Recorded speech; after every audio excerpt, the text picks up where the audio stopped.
Hello students, तो आप सब जानते हैं कि हम यहाँ पढ़ रहे हैं चैप्टर डिटर्मिनेंट्स। ठीक है, इस लेक्चर से पहले हमने 3 लेक्चर्स कवर कर लिए हैं। ठीक है, तो चलिए आज हम इस लेक्चर को आगे बढ़ाते हैं एक नेक्स्ट पॉइंट के साथ में, प्रॉपर्टीज ऑफ डिटर्मिनेंट्स। ठीक है, क्या टॉपिक है हमारा नेक्स्ट? Properties of determinant. ठीक है, अब आपके दिमाग में आएगा सर प्रॉपर्टीज ऑफ डिटरमिनेंट क्यों पढ़ रहे हैं। ठीक है, सो आप ये समझ लें कि जो आपने इवैल्यूएशन ऑफ डिटरमिनेंट किससे सीखा था, एक्सपेंशन ऑफ डिटरमिनेंट से, उसमें ये आपको मदद करेगा। ठीक है, इवैल्यूएशन को आसान बनाता है ये हमारे लिए। इवैल्यूएशन ऑफ डिटरमिनेंट जो है उसे ये क्या करेगा, उसमें ये मदद करने वाला है आपकी कि किस तरीके से आप किसी भी डिटरमिनेंट की वैल्यू को इजीली फाइंड कर सकते हैं। सो ये उसमें कुछ प्रॉपर्टीज लगा के आपकी मदद करेगा। ठीक है, सो चलिए स्टार्ट करते हैं, प्रॉपर्टीज ऑफ डिटरमिनेंट को समझते हैं। ठीक है, क्या होने वाला है इसके अंदर। सो प्रॉपर्टीज ऑफ डिटरमिनेंट में सबसे पहले हम प्रॉपर्टी 1 ले रहे हैं। ठीक है, जो कि क्या स्टेटमेंट देती है, ये कहती है value of determinant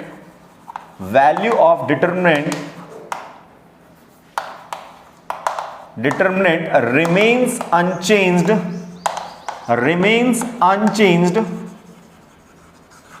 if its rows and columns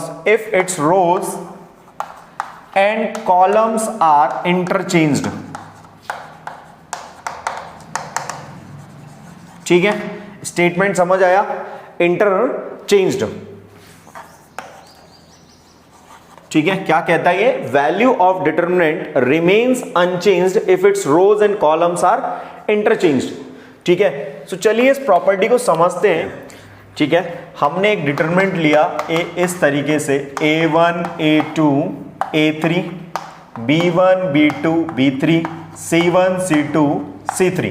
ठीक है, इसको हम एक्सपेंड कर दें। एक्सपेंड करेंगे तो हमारे पास वैल्यू आ जाएगी a1, इसको और इसको रिमूव करेंगे तो यहां से मिला b2 c3 minus c2 b3। ठीक है, इसी तरीके से a2 हमें देगा b1 c3 minus c1 b3, और लास्ट a3 से हमें मिलेगा a3 के साथ आ जाएगा b1 c2 minus c1 b2। इस तरीके से तो a डिटरमिनेंट को हमने एक्सपेंड करके इस तरीके से वैल्यू फाइंड कर लिया। अब हम इस प्रॉपर्टी को अप्लाई करते हैं। इस प्रॉपर्टी को अप्लाई करेंगे तो हमें एक नया डिटरमिनेंट मिल जाएगा b इस तरीके से। ठीक है, उसके अंदर रोज कॉलम बन जाएंगे तो ये बनेगा a1 a2 a3 b1 b2 b3 c1 c2 c3। ठीक है, एक नया डिटरमिनेंट हमारे पास आ गया। ठीक है, इसको हम एवेल्युएट करेंगे। अब इसको एवेल्युएट करेंगे, बट इस बार हम किसके अलोंग एक्सपेंड कर रहे हैं, इसको कॉलम के अलोंग एक्सपेंड कर रहे हैं। कॉलम के अलोंग एक्सपेंड करेंगे तो आप देखेंगे a1, ठीक है, यहां से हमें मिल जाएगा b2 c3 minus c2 b3। ठीक है, अब a2 के अलोंग किया आपने तो ये बनेगा यहां से a3 b1। ठीक है, और यहां से मिल जाएगा इसको, सॉरी ये हो जाएगा, इसको और इसको रिमूव कर देंगे तो b1 c3। ठीक है, और माइनस b3 c1। ठीक है, और इसी तरीके से a3 के अंदर मिल जाएगा b1 c2 minus b2 c1। ठीक है, सो यहां से आप ऑब्जर्व कर पा रहे हैं, देखिए जरा, दोनों साइड के अंदर इक्वल वैल्यू मिल रही है। b1 के साथ में b2 c3 c2 b3, a2 के साथ में b1 c3 minus b3 c1। ठीक है, इस तरीके से a3 के साथ में b1 c2 minus b2 c1। ठीक है, तो इस तरीके से हम देख पा रहे हैं कि दोनों डिटरमिनेंट सेम वैल्यू हमें दे रहे हैं। ठीक है, सो यहां से क्या रिजल्ट आया हमारे पास, यहां से रिजल्ट आया a एक मैट्रिक्स है। ठीक है, a एक मैट्रिक्स है जिसका डिटरमिनेंट, ठीक है, वही वैल्यू देता है, इक्वल वैल्यू देता है जो उसका ट्रांसपोज लेने पर वैल्यू मिलेगा हमें डिटरमिनेंट से। ठीक है, क्लियर हुआ यहां से, determinant of A matrix is equal to determinant of A transpose होता है। ठीक है, यहां से क्लियर हो गया है हमें प्रॉपर्टी 1। अब हम इसके बाद में एक एग्जांपल डिस्कस करेंगे एनसीईआरटी का। ठीक है, तो चलिए इसको इरेज करते हैं और एक एग्जाम्पल डिस्कस करते हैं एनसीईआरटी से। ठीक है, ये एग्जाम्पल है हमारे पास में एक एनसीईआरटी से। ए डिटरमिनेंट हमारे पास है 2 -3 5 6 0 4 1 5 -7। ठीक है, सो यहां से हम इसको इवेल्युएट कर लेते हैं। पहले इवेल्युएट करने के बाद में हम प्रॉपर्टी लगाएंगे। प्रॉपर्टी के बाद में आपको एक नया डिटरमिनेंट मिल जाएगा यहां से b।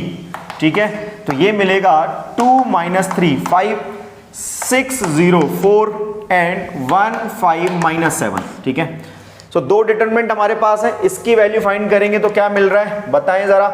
ये हो गया 2, ये हो जाएगा 0 -20, यहां से -3 करेंगे तो ये प्लस हो जाएगा। ये हो गया -42 एंड -4, यहां से 5 हमें देगा 5 30 -0। ठीक है, तो ये आपके पास आ गया -40, यहां से हो गया हमारे पास -46 इंटू 3 करेंगे आप। ठीक है, सो ये हो जाएगा, नेगेटिव वैल्यू मिलेगी, 46 हो गया, ये 18 12 और ये 138 हो गया, और यहां से हमें मिल रहा है 150। ठीक है, तो यहां से हमें मिल जाएगा -28। क्लियर है।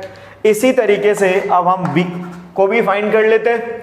b को फाइंड करेंगे तो आपको मिलेगा यहां से 2 0 अगेन, ये हो गया -20 -6 करेंगे आप तो यहां से हमें मिल जाएगा 21 -25, और 1 के अलॉन्ग करेंगे आप तो यहां से मिल जाएगा 12 -0। सो इसको भी कैलकुलेट कर लें, ये हो गया -40, यहां से मिल जाएगा आपको -4 माइनस, और ये 24 हो गया, और ये मिल जाएगा हमें -12।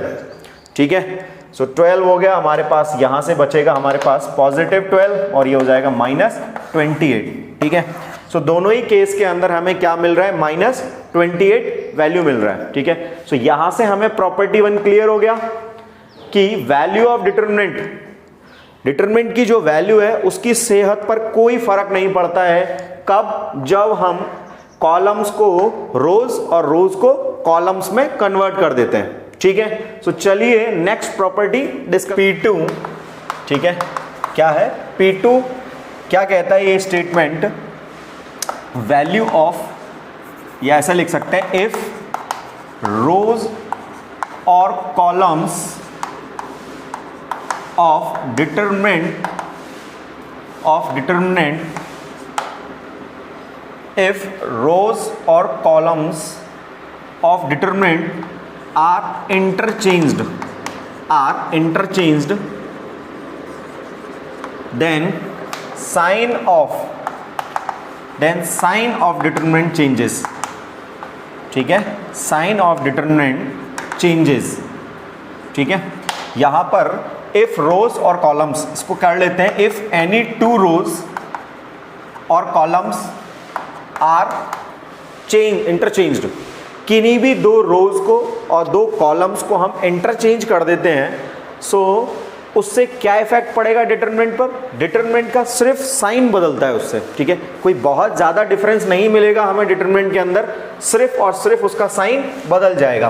तो चलिए एग्जांपल के थ्रू समझते हैं इसको। ए डिटरमिनेंट हमने लिया A1 A2 A3 B1 B2 B3 C1 C2 C3। ठीक है, ये एक डिटरमिनेंट हो गया हमारे पास। इसका वैल्यू हमने पिछली बार फाइंड किया था, तो ये आया था A1, यहां से मिल जाएगा B2 C3 minus C2 B3। ठीक है, -A2 मिला हमें B1 C3 minus C1 B3।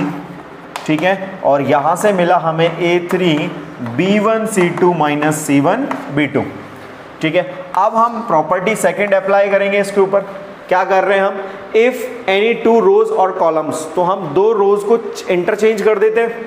सो यहां से हमें एक नया डिटरमिनेंट B मिल जाएगा।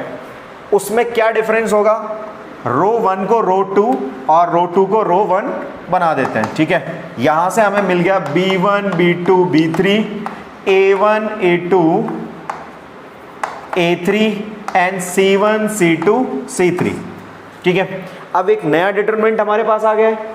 इस डिटरमिनेंट की वैल्यू फाइंड कैसे कर सकते हैं हम रो 2 को एक्सपेंड कर देते हैं। रो 2 को एक्सपेंड करेंगे तो यहां से sign convention plus minus plus, तो माइनस से स्टार्ट होगा, तो यहां से मिलेगा माइनस a1, ठीक है। इसको और इसको रिमूव कर दिया तो यहां से मिल जाएगा b2c3, ठीक है, और यहां से c2b3, ठीक है। फिर हम इसको सो माइनस प्लस ये हो जाएगा प्लस a2, इसको और इसको रिमूव करेंगे तो b1c3 और यहां से c1b3 मिल जाएगा, ठीक है। इसी तरीके से a3 की बात करते हैं, a3 के साथ करेंगे तो यहां से मिलेगा b1c2 माइनस c1b2, ठीक है। अब पिछले डिटरमिनेंट से इसको कंपेयर कर लेते हैं, क्या डिफरेंस आ रहा है जरा देखते हैं। इसका साइन बदल गया है, ठीक है, हाँ जी, इसका a3 का साइन भी बदलेगा तो ये -3 मिलेगा, -a3 मिलेगा हमें, ठीक है, माइनस प्लस माइनस के अकॉर्डिंग यहां से मिल रहा है हमें। तो आप देख रहे हैं कि ये a1 पॉजिटिव था, a2 नेगेटिव था और a3 अंदर देख रहे हैं b2 c3 c2 ये एग्जैक्टली सेम है इनके, यहां पर भी इसके सेम है एग्जैक्टली, ठीक है। सो हमें क्या करना है, हमें यहां से माइनस कॉमन ले लें, माइनस कॉमन ले लेंगे तो हमें क्या मिल जाएगा, एग्जैक्टली ये टर्म मिल जाएगी, ठीक है। सो ये मिलेगी तो आप इसको लिख सकते हैं इट इज, ठीक है, ये हो जाएगा b determinant is equal to minus a determinant. बोलो क्लियर है, ठीक है। क्या डिफरेंस आया, किन्हीं भी दो रोज को और कॉलम्स को चेंज करने पर सिर्फ और सिर्फ उसका साइन बदल रहा है, ठीक है। तो चलिए एक एनसीईआरटी का एग्जांपल लेते हैं, उसके थ्रू उसको और क्लियर करते हैं।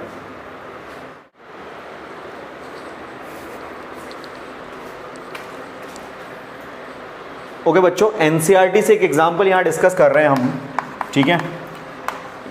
ये हमारे पास एक डिटरमिनेंट है, इसकी वैल्यू आपको पता है पिछले एग्जांपल में हमने निकाली थी, तो ये आई थी 28 -28, ठीक है।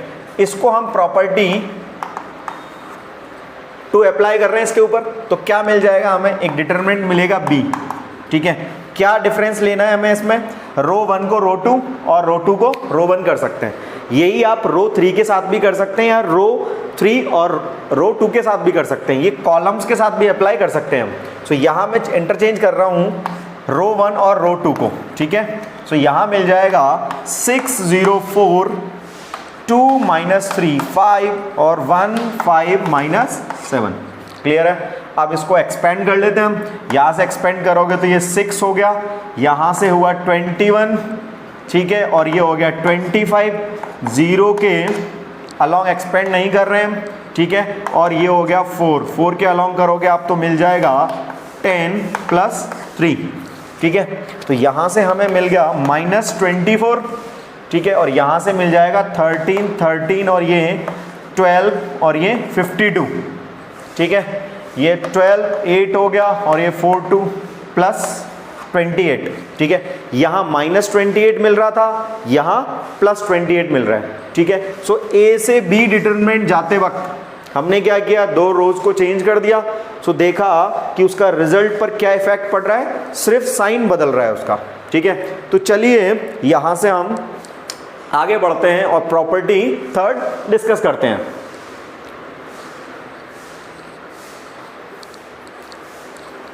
ठीक है, इसका स्टेटमेंट क्या है, ये कहता है if any 2 rows or columns, if any 2 rows or columns of a determinant are equal,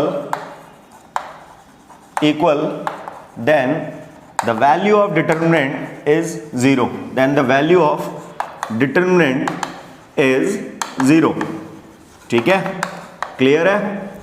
क्या स्टेटमेंट है इसका, if any 2 rows and columns of determinant are equal then the value of determinant is 0, ठीक है।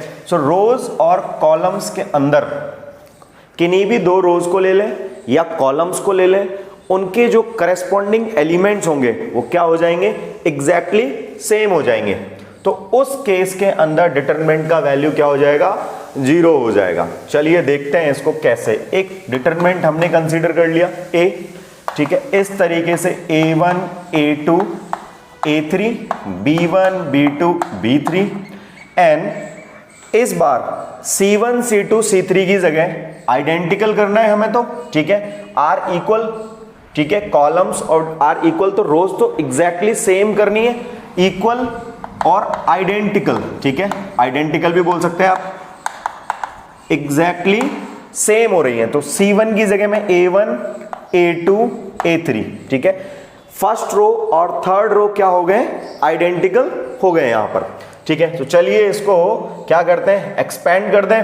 Expand करेंगे तो क्या मिलेगा, A1 यहां से तो ये मिल जाएगा, ये हमने एक्सपेंड किया हुआ है, सो B2 A3, ठीक है, यहां से, और ये हो जाएगा A2 B3। सिमिलरली A2 को आप करेंगे तो ये B1 A3 और ये A1 B3, ठीक है। A3 को आप करेंगे तो यहां से मिल जाएगा A3, ये देगा आपको B1 A2 minus A1 B2, ठीक है।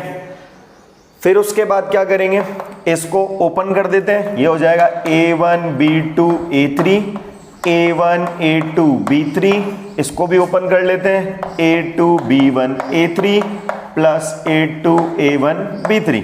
सिमिलरली इसको भी ओपन कर लेंगे, यहां से A3 B1 A2 और ये मिल जाएगा A3 A1 B2। क्या करें, चेक कर लें अब, A1 B2 A3 कहीं मिल रहा है ये A1 B2 A3, ठीक है। सो आप लास्ट में देख रहे हैं दिस, ठीक है, ये दोनों सेम हो गए, ये रिमूव हो गया। A1 A2 B3 A1 A2 B3 फिर से मिल रहा है, ये पॉजिटिव है, ये नेगेटिव है।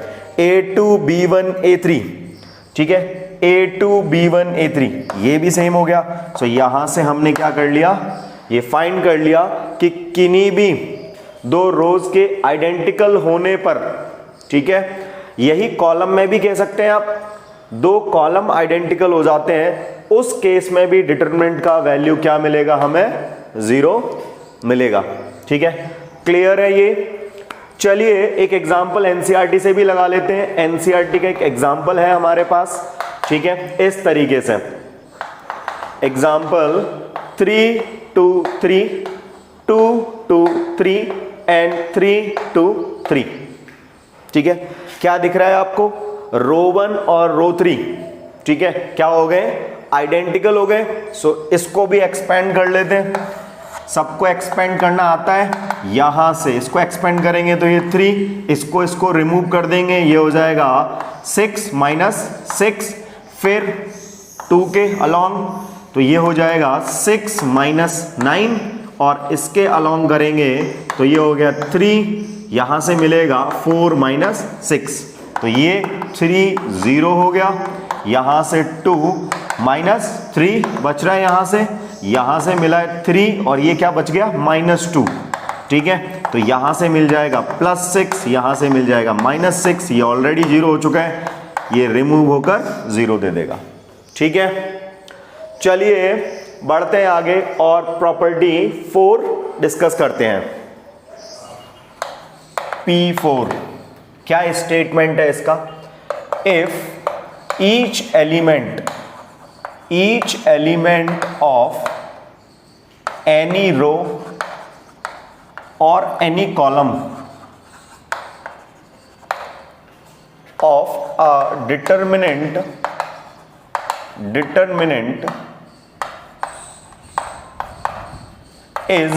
multiplied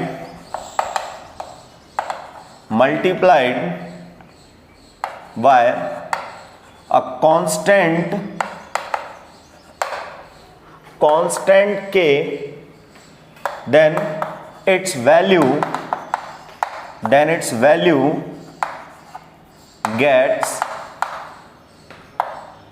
gets multiplied by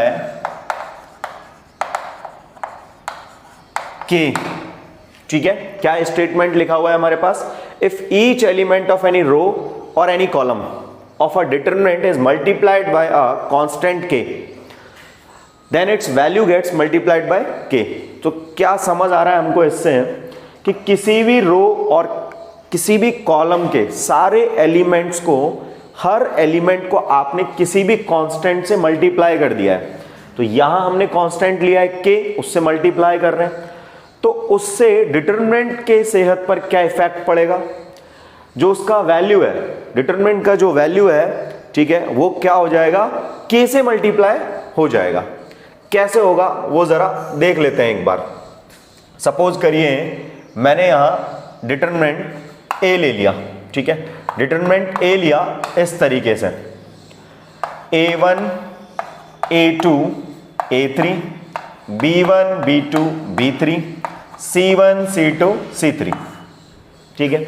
इसका एक्सपेंशन हमको आता है, यहां से हमने एक प्रॉपर्टी अप्लाई की P4, उसके बाद में एक नया डिटरमिनेंट मिल गया हमें इस तरीके से। रो 1 के अंदर हम k को मल्टीप्लाई कर रहे हैं, k a1 k a2 k a3 b1 b2 b3 c1 c2 c3, ठीक है। इस तरीके से हमारे पास सेकेंड डिटरमिनेंट आ गया। इसका एक्सपेंशन हमको आता है, एक बार लिख लेते हैं हम इसको, तो ये हो जाएगा a1 का एक्सपेंशन करने पर b2 c3 minus c2 b3 minus, इसके साथ माइनस साइन आएगा, इसको एक्सपेंड करेंगे तो ये b1 c3 minus c1 b3। इसी तरीके से a3 को कर रहे हैं हम, तो ये b1 c2 minus c1 b2 आ जाता है हमारे पास। इसी तरीके से हमने बी डिटरमिनेंट के फर्स्ट रो को एक्सपेंड कर दिया, ठीक है। यहां से हमें क्या मिल जाएगा? के ए1 के साथ मिलेगा b2 c3 minus c2 b3। इसी तरीके से माइनस के ए2 को एक्सपेंड करेंगे आप, तो ये मिलेगा b1 c3 minus c1 b3। फिर उसके बाद के a3 के साथ मिलेगा हमें b1 c2 minus c1 b2, ठीक है। एक चीज देख रहे हैं आप, सारे एलिमेंट्स के पास में k है, k को कॉमन ले लें, k को कॉमन लेंगे आप तो यहां से बच जाएगा a1 b2 c3 minus c2 b3 minus a2 b1 c3 minus c1 b3। यहां से मिल जाएगा a3 b1 c2 minus c1 b2, ठीक है, इस तरीके से। उसके बाद आप ये ऑब्जर्व कर रहे हैं, ये जो वैल्यू है, ठीक है, क्या ये k के बाद जितना भी सारा वैल्यू लिखा हुआ है ये एग्जैक्टली इसके सेम है, ठीक है, एग्जैक्टली इसके सेम दिख रहा है हमें, ठीक है। तो यहां से हम क्या रिजल्ट लिख सकते हैं? b determinant is equal to k times of a। Clear हुआ यहां से? यही स्टेटमेंट ये लिखा हुआ है कि किसी भी डिटरमिनेंट में आप किसी भी रो या कॉलम के अंदर k से मल्टीप्लाई कर देते हैं तो उस डिटरमिनेंट की वैल्यू पर k टाइम्स इफेक्ट पड़ जाता है, ठीक है। देखिए k टाइम्स k से हमने इसको मल्टीप्लाई कर दिया है। क्लियर है प्रॉपर्टी? ठीक है, तो चलिए इसके बाद में एक एनसीईआरटी का एग्जांपल डिस्कस करते हैं।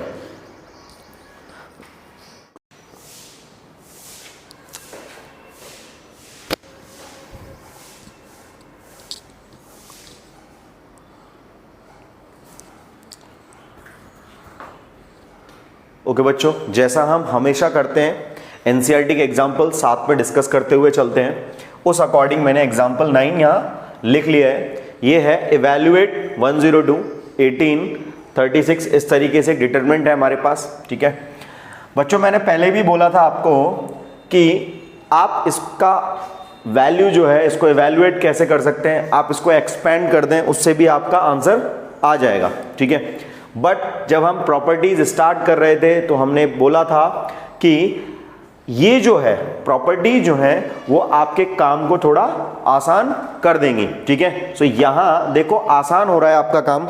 आप क्या करेंगे इसके अंदर, जरा एक बार नोटिस करें आप कि 3 का 6 टाइम्स यहां लिखा हुआ है, 6 का 6 टाइम्स यहां लिखा हुआ है, ठीक है। सिमिलरली 17 का 6 टाइम्स यहां लिखा हुआ है, ठीक है। तो क्या आप इसको, इस डिटरमिनेंट को इस तरीके से लिख सकते हैं, दैट 6 into 17। इसी तरीके से इसको लिख सकते हैं 6 into 3। इसको लिख सकते हैं 6 into 6 1 3 4 17 3 6, ठीक है। तो क्या आपको समझ आ रहा है कि इसके अंदर प्रॉपर्टी 4 लगी हुई है, ठीक है। एक्चुअल डिटरमिनेंट क्या रहा होगा, 17 1 17 3 3 6 4 6, इस तरीके से एक बेसिक डिटरमिनेंट रहा होगा, उसके अंदर आपने कांस्टेंट से मल्टीप्लाई कर दिया 6 से किसी भी रो को, तो ये डिटरमिनेंट बन गया। ठीक है, तो हमने यहां से उल्टा इसको सॉल्व कर लिया है। तो यहां से हम बोल सकते हैं कि इस 6 को ओरिजिनल डिटरमिनेंट लिखना है तो 6 को बाहर ले लें, यहां से बन जाएगा 17 3 6 1 3 4 17 3 6। क्लियर है? यहां से आप देख पा रहे हैं तो ये यहां हमने P4 का यूज किया है। ठीक है, उसके बाद दो टर्म्स रो 1 और ये दोनों सेम लग रहे, आइडेंटिकल हो गए। तो यहां से हमको समझ आता है कि P3 यूज हो रहा है। P3 यूज हो रहा है तो आपको पता है दो आइडेंटिकल हो जाते हैं तो वैल्यू 0 हो जाती है, तो 6 इंटू 0, तो यहां से हमें मिल जाएगा इसकी वैल्यू क्या हो गई, 0 हो गई। क्लियर है? सो चलिए नेक्स्ट प्रॉपर्टी डिस्कस करते हैं।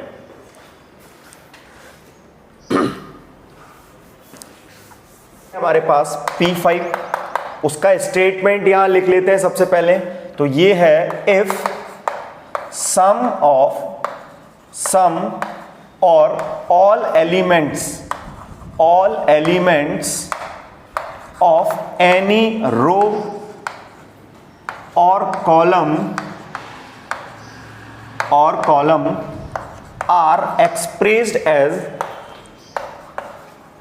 are expressed as sum of two or more terms,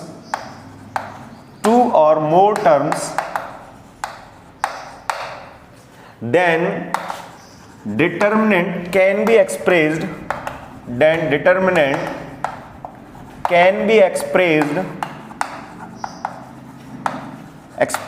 as sum of two different determinants.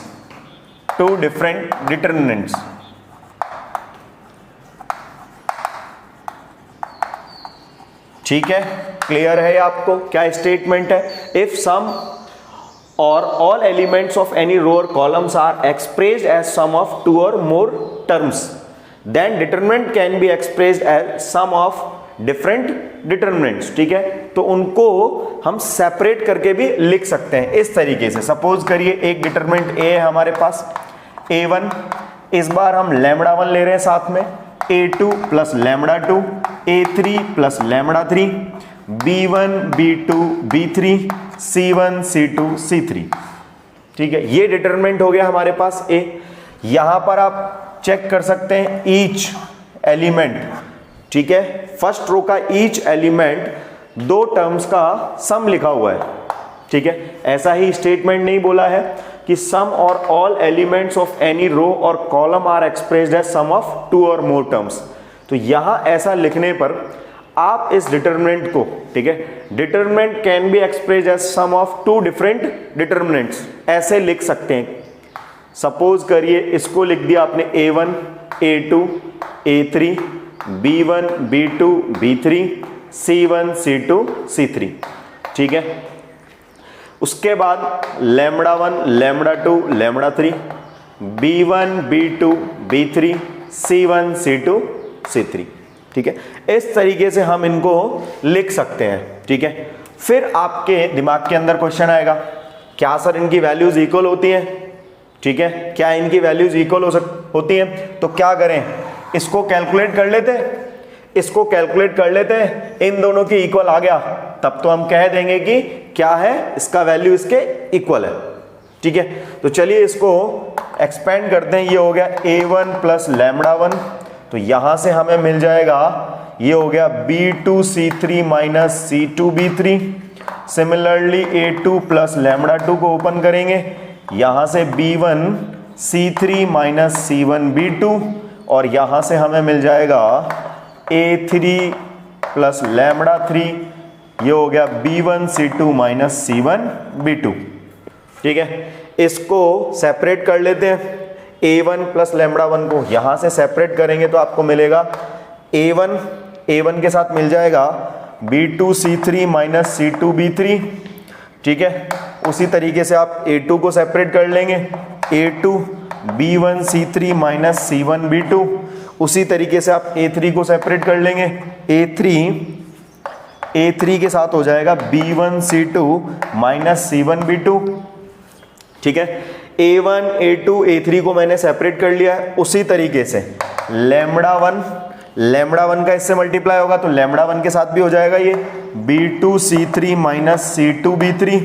यहां से ओपन करेंगे तो ये माइनस लैम्बडा टू के साथ हो जाएगा B1 C3 minus C1 B2 और यहां से मिल जाएगा lambda 3 B1 C2 minus C1 B2। ठीक है, तो जरा आप नोटिस करें इसको चेक करें एक बार, क्या ये वही है जो ये डिटरमिनेंट देगा हमें। ठीक है, ये डिटरमिनेंट, ये जो रिजल्ट लिखा हुआ है ये इस डिटरमिनेंट से आएगा। सिमिलरली इस रिजल्ट को आप एक बार चेक करेंगे तो ये देगा आपको। ठीक है, सो इसका मतलब ये कहां से आया है हमारे पास, ये यहां से आया है। तो इस तरीके से हम कह सकते हैं कि इस डिटरमिनेंट को हम दो पार्ट में तोड़कर लिख सकते हैं। ठीक है, क्लियर हो जाता है ये हमको यहां से। चलिए, तो इससे रिलेटेड एनसीईआरटी का एग्जांपल हम यहां डिस्कस करते हैं।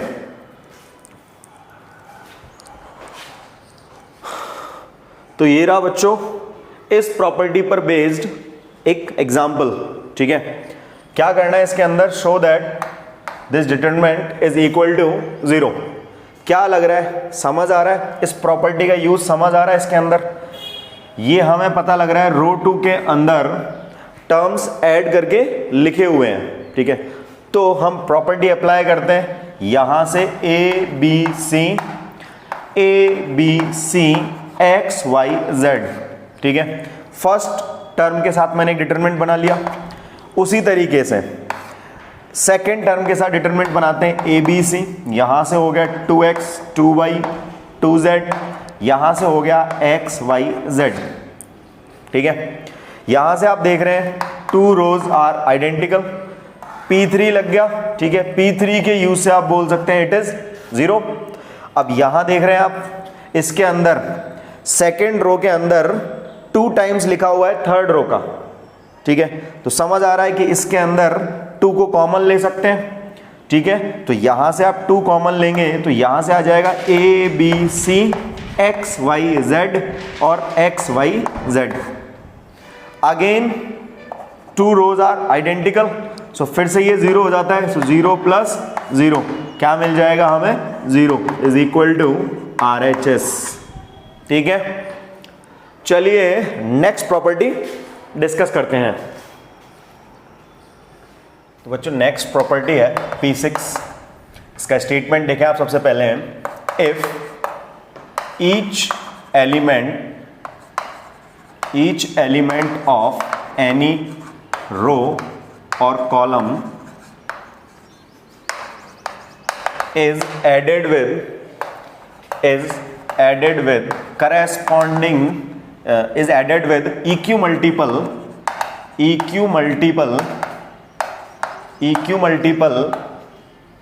of corresponding element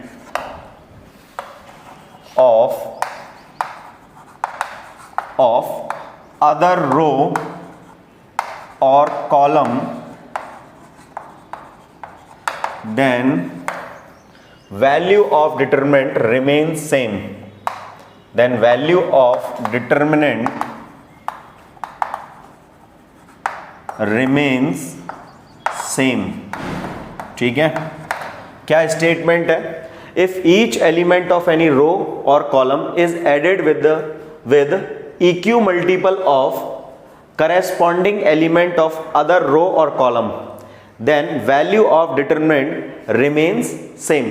ठीक है, कैसे समझेंगे हम इसको, हमारे पास एक डिटरमिनेंट A है इस तरीके से। ठीक है, A1 A2 A3 B1 B2 B3 C1 C2 C3। ठीक है, सो यहां से हम इसको अप्लाई करते हैं इस प्रॉपर्टी को, हमारे पास एक डिटरमिनेंट B आ जाएगा इस तरीके से। ठीक है, और उसके बाद हम रो 1 के अंदर रो सेकंड को रो सेकंड को एक कांस्टेंट से मल्टीप्लाई करके, EQ मल्टीपल लिखा हुआ है, एक कांस्टेंट से मल्टीप्लाई करेंगे और रो 1 के अंदर ऐड कर देंगे। तो यहां से हो जाएगा A1 प्लस K से मल्टीप्लाई कर रहे हैं इसे, K B1, ठीक है। इसी तरीके से A2 plus K B2, A3 plus K B3, ठीक है। इसी तरीके से B1 B2 B3, यहां से आ जाएगा C1 C2 C3, ठीक है।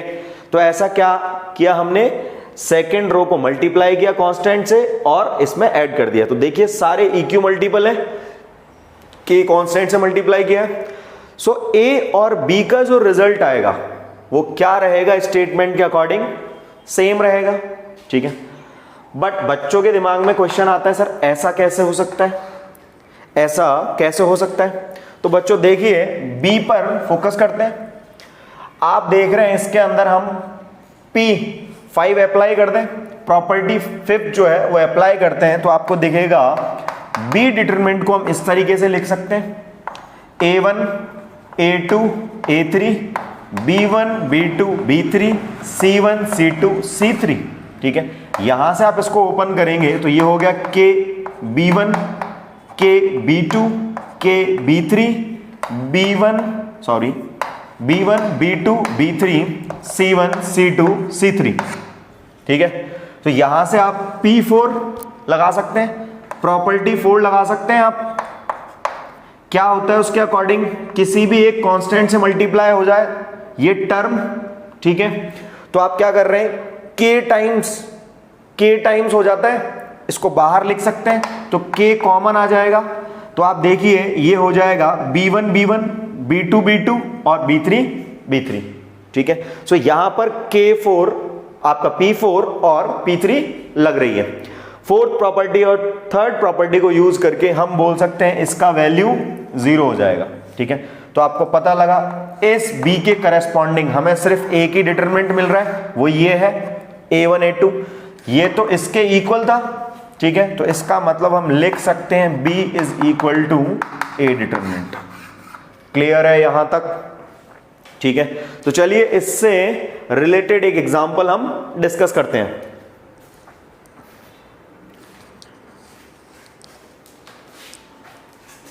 तो प्रॉपर्टी 6 पर बेस्ड हमने एक एग्जांपल यहां लिख लिया है, ठीक है। एनसीईआरटी से है एग्जांपल 11। प्रूव दैट, एक डिटरमिनेंट आपको गिवन है और आपको इसे किसके इक्वल प्रूव करना है, AQ के, ठीक है। तो बच्चों ये जान लें, ये जो प्रॉपर्टी है P6 जो है ये बेहद इंपॉर्टेंट है, बहुत काम आने वाली प्रॉपर्टी आपको ये, ठीक है। बहुत सारे क्वेश्चंस को आसान करेगी ये प्रॉपर्टी आपके लिए, ठीक है। तो चलिए देखते हैं इसको किस तरीके से हम यूज करते हैं। तो यहां पर आप देख पा रहे हैं ये जो सेकेंड रो है इसका फर्स्ट एलिमेंट जो है वो इसका 2 टाइम्स है, ठीक है।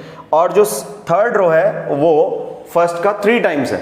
तो क्या करें, इस प्रॉपर्टी अकॉर्डिंग आपने देखा था किसी भी रो के अंदर से, ठीक है, आप EQ मल्टीपल्स को क्या कर सकते हैं, ऐड कर सकते हैं या आप सब्ट्रैक्ट भी कर सकते हैं, ठीक है। सो किस तरीके से सॉल्व करेंगे, ऐसे लिखेंगे इसको R2 के अंदर ऑपरेशन लगा रहे हैं हम, R2 minus twice of R1, ठीक है।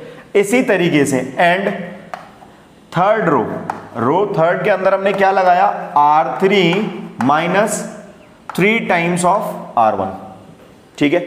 ये ऑपरेशंस हम यहां लगाने वाले हैं। आपको पता है इस प्रॉपर्टी के अकॉर्डिंग इस डिटरमिनेंट को ऐसे ऑपरेशंस लगा के लिखा जा सकता है, इसका कोई इफेक्ट नहीं पड़ेगा इसकी वैल्यू पर, ठीक है। तो चलिए इसको लिखते हैं।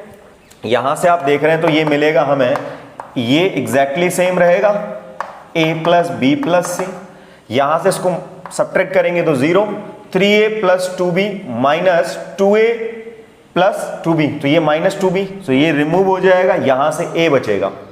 इसी तरीके से इसका ट्वाइस करके आप माइनस करेंगे तो 4A minus 2A, 3B minus 2B, तो एक B बच जाएगा, 2C माइनस, तो ये उसी तरीके से इसमें आप करेंगे तो यहां से 3A माइनस 3A 0, ठीक है।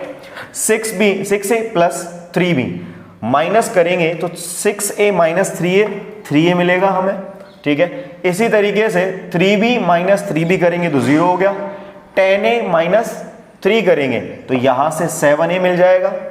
उसी तरीके से 6b माइनस तो ये 3b मिल जाएगा, 3c माइनस 3c करेंगे 0 मिल जाएगा। ठीक है, यहां तक क्लियर है आपको? ठीक है, फिर क्या करें, उसके बाद आप एक्सपेंशन कर सकते हैं। ठीक है, लेकिन आप थोड़ा फोकस करेंगे तो यहां पर ये a लिखा हुआ है और इसका 3 टाइम्स यहां लिखा हुआ है, सो हम फिर से एक प्रॉपर्टी लगा देते हैं। ये हो गया R3 के अंदर R3 minus 3 times of R2 लगा दें। ठीक है, ऐसा करने से ये मिलेगा आपको, ये एग्जैक्टली सेम रहेगा, a plus b, a plus b plus c, ये भी सेम रहेगा 0a 2a प्लस बी। ठीक है, और ये हमें मिल जाएगा 0 0 और यहां से इसका 3 टाइम्स माइनस करना है तो 7a माइनस 6a, यहां से मिल जाएगा a, 3b माइनस 3b 0, तो ये a मिल गया हमें। क्या करें, ये डिटरमिनेंट इसके अंदर नंबर ऑफ जीरोस 2 है, तो क्या इसके अलोंग एक्सपेंड कर दें इसको, इसके अलोंग आप एक्सपेंड करोगे तो इसमें 2 जीरोस हैं, तो सिर्फ इसके अलोंग हमें रिजल्ट मिलेगा। तो इसके अलोंग तो ये plus minus plus minus plus. ठीक है, इसके अलोंग मैंने इसको एक्सपेंड कर दिया। ठीक है, तो यहां से हमारे पास रिजल्ट आ जाएगा a। ठीक है, साथ में हमें मिल जाएगा इस तरीके से a प्लस बी 0 और a। ठीक है, यहां से इसको सॉल्व करेंगे तो ये 0 हो गया, ये a स्क्वायर हो जाएगा, यहां से मिला a into a square a Q, यही राइट हैंड साइड के अंदर है हमारे पास, तो ये मिल गया RHS। ठीक है।